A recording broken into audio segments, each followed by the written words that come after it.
Hello everyone and welcome back to Regenesis Sanctuary. Last time we built this beautiful penguin habitat for the African penguins, but that's kind of the only thing in our zoo right now. So I think it's time that we start welcoming our guests in a more suitable manner and build ourselves a nice looking entrance building. Of course, our guests have to come from somewhere, so I started off by extending the main road all the way off of both sides of the map. Next, I started off on the front plaza of the entrance. For this, I used the same flooring as I used for the penguin habitat in the last episode. As you might remember, I said that I wanted roughly the same aesthetic for this entire area, which means I'll be reusing this floor for quite a bit of surface. Personally, I go to zoos quite often, but I don't have a car, so I usually go by public transport.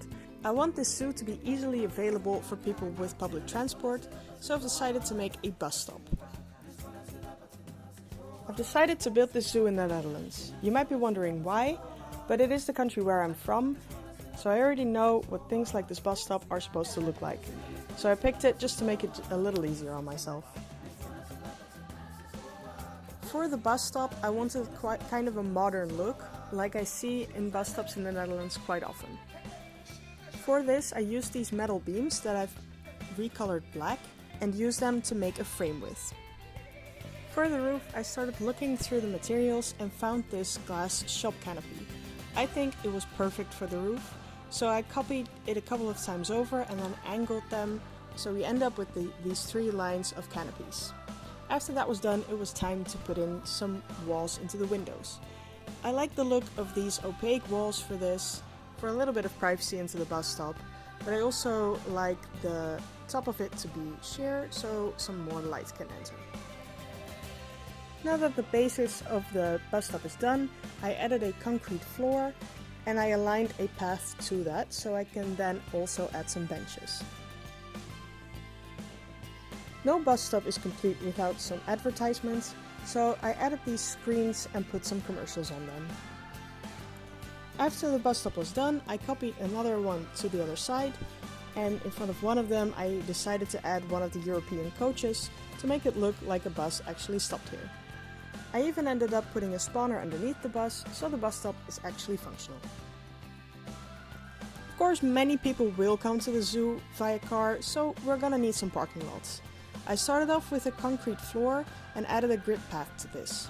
The parking lot is the first thing you see when you arrive at the zoo, so I wanted it to look and feel like you would arrive in the middle of nature.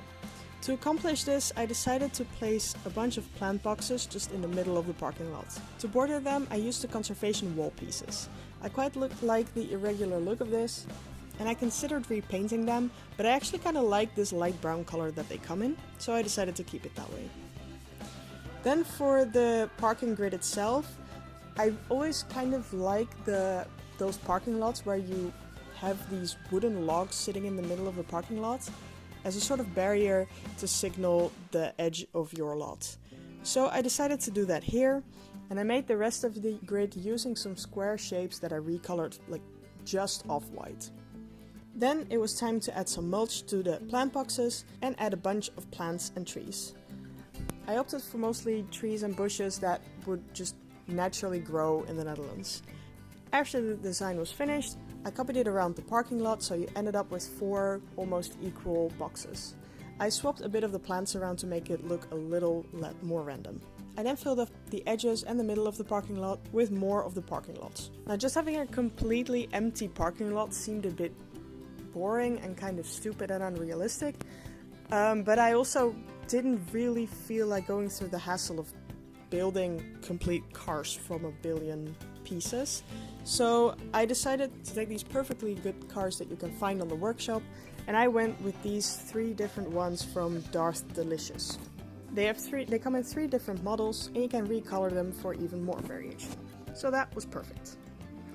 I added a couple of those to the parking lot and ended up putting a spawner underneath one of them, so the parking lots themselves were also functional and it would look like people would come from the parking lots toward the entrance.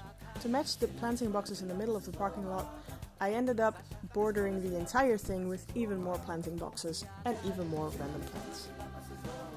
After I was content with the entire lot, I copied the entire thing over to the other side of the front plaza to have 2 parking lots, one on each side.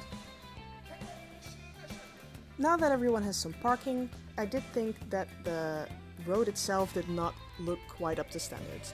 So I wanted to add a bunch of road markings.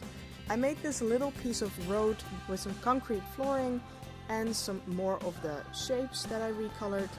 And once I was happy with that, I copied it all along the edge of the road. To make it look a little more worn, because no road is like completely perfect once you put it down, I added a bunch of decals to a section and copied that along the entire length as well. Finally, I also added some road markings to the entrances to the parking lot. Okay, so now we have a semi-realistic looking road in the middle of nowhere. I think it needs a little more surroundings to be a little more realistic. I kind of like the idea of this zoo being sort of in the middle of a forest, so I made a piece of forest that I could copy all over the place. First, I started off making a bit of forest floor with some bramble bushes, ferns, leaf litter, random plants, all kind of native to like the temperate European climate. I copied this segment a bunch of times and added some more trees, so I would have a bit of a larger segment for copying along the road. As a finishing touch, I added a guardrail to the side of the road that was sitting on a grass patch, as you see a lot in the Netherlands. Once again I used these metal beams, but this time I colored them a grey color, so they would look more like a guardrail. After I finished one segment, I once again copied it along the entire length of the road. Now that that's done, it's time to start on the entrance building itself. In the last episode, you could already see me making these 2 semicircles to make the outline of the entrance building. Now to finish that off, I will be adding 2 more semicircles to the remaining 2 sides. Now as you can see, this ended up being quite a large building and actually maybe a little bit, maybe a lot larger than I was anticipating, but I'll make it work and I'll just add some more features on the inside later. Because the building has so many curves, I decided to make one segment of the wall first to then be able to copy it all along the outline that I made previously. I like the look of the European stone brick, so I definitely wanted to use that for the bottom part of the building.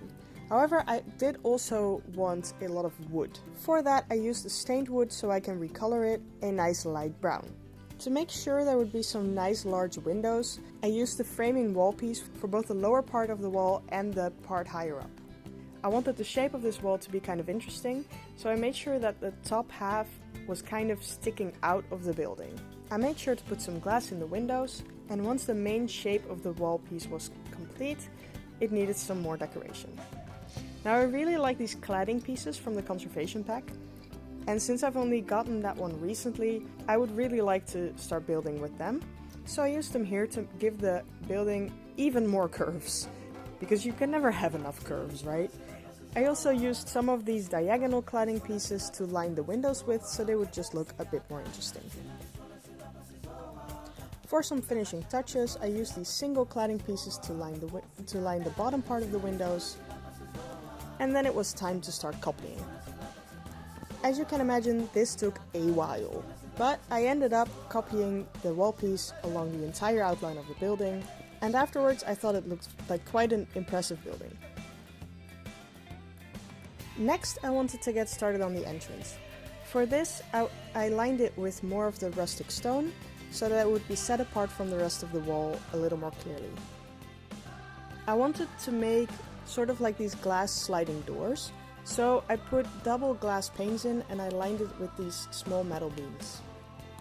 This way it kind of looks like those sliding doors, however they're going to be permanently open. Now this is the final result of the door for now, but I do end up changing it a bit more a couple of times. Then it was time to give this building a roof.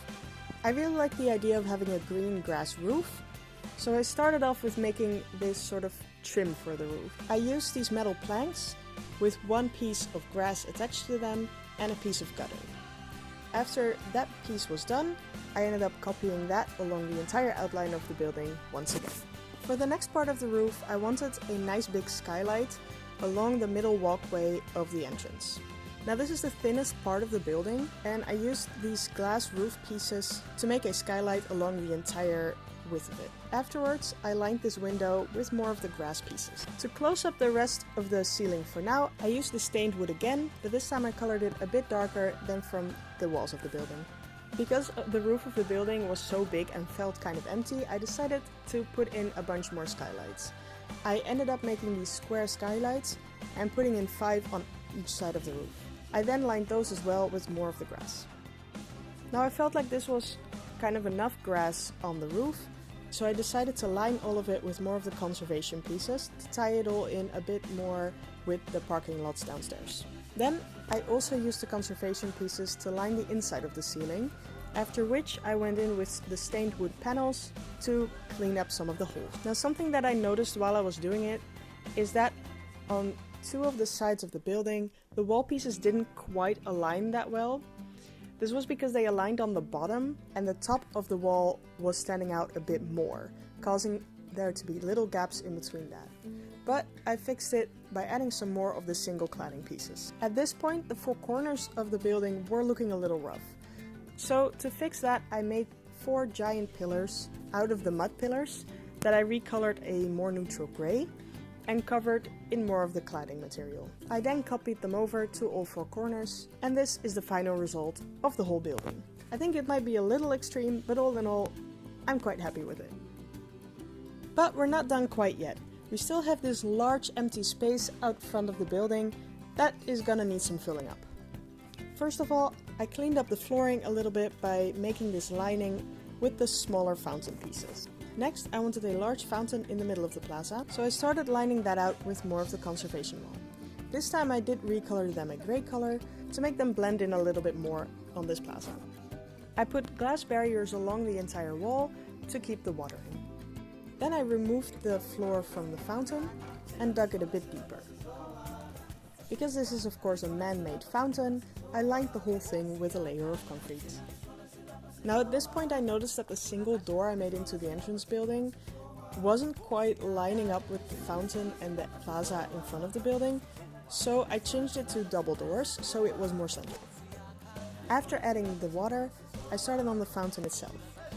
I started off with a round base, after which I added a pillar and some statues of animals. This pillar did end up being a little bit too high, so I deleted the bottom part and brought the rest of it down. Lastly, I added a bunch of water effects, and this is the fountain once it's running.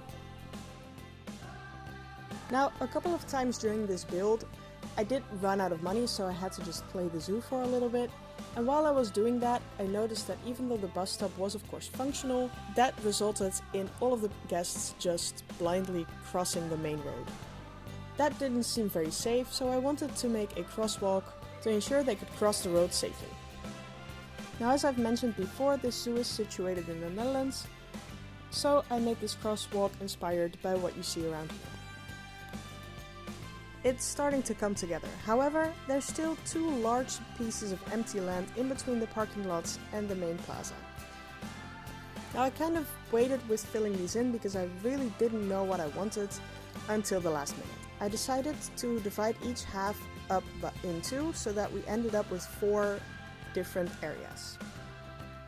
Now the 2 areas are next to the road, one of which holds one of the bus stops. I cleaned up by just going in with the grass terrain tool and adding a bunch of buffalo grass to just make it look like lively grass patches.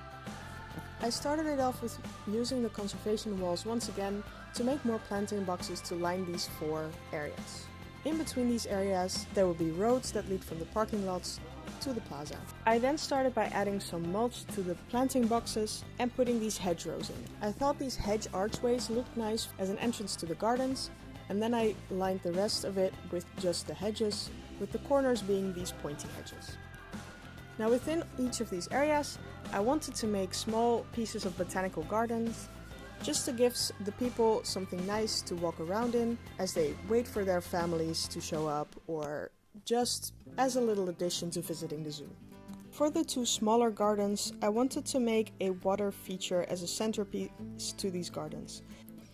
I started with the round fountain base again and added these waterfall pieces to create kind of a flowing water piece. Then I lined the waterfall pieces with a bunch of rocks to make it seem a bit more natural. And I added some other statues to give it a little bit of life. For the bigger garden areas, I decided to make a gazebo that I could put in both of them, using these metal poles and the twilight roofing that I recolored in a nice green. To make it a bit more cozy, I added these fairy lights and some of these European lighting signs. Lastly, I added a picnic table to the middle of it. Now, to make the layout for the botanical gardens, what I did was first I covered all of the garden areas with a gravel path. I like the base of a gravel path just for the pathing area that people can walk on, because that's what you really see a lot in these botanical gardens. Then I used a lot of mulch pieces to create the areas where the plants would go. Because I kind of put them in randomly, this created random gravel paths through the middle of it. In this first garden, I also decided to put in a little insect house because I think they're kind of cute. Next, I put in this statue base as a table for some pots that I filled with some nice tomato plants, and I added some details with a watering can and a shovel just to make it seem like someone's actually gardening here. Of course, botanical gardens like this take a lot of work, so someone should always be kind of busy keeping it up and taking care of it. Then it was time to fill the whole place with a bunch of plants. I kind of just picked random good looking plants for this, but I didn't really want to use the tropical plants as I don't think they would really be able to thrive outside. For the second garden, I added this olive tree as a nice centerpiece, and I also placed some benches throughout. For the two bigger gardens, I thought it would be quite nice to have a piece of rock garden. You do actually see that sometimes as well. So I used these rocks to kind of build up a layered wall. This also ensured that if you were walking around the garden, you wouldn't necessarily look into the parking lot, for example.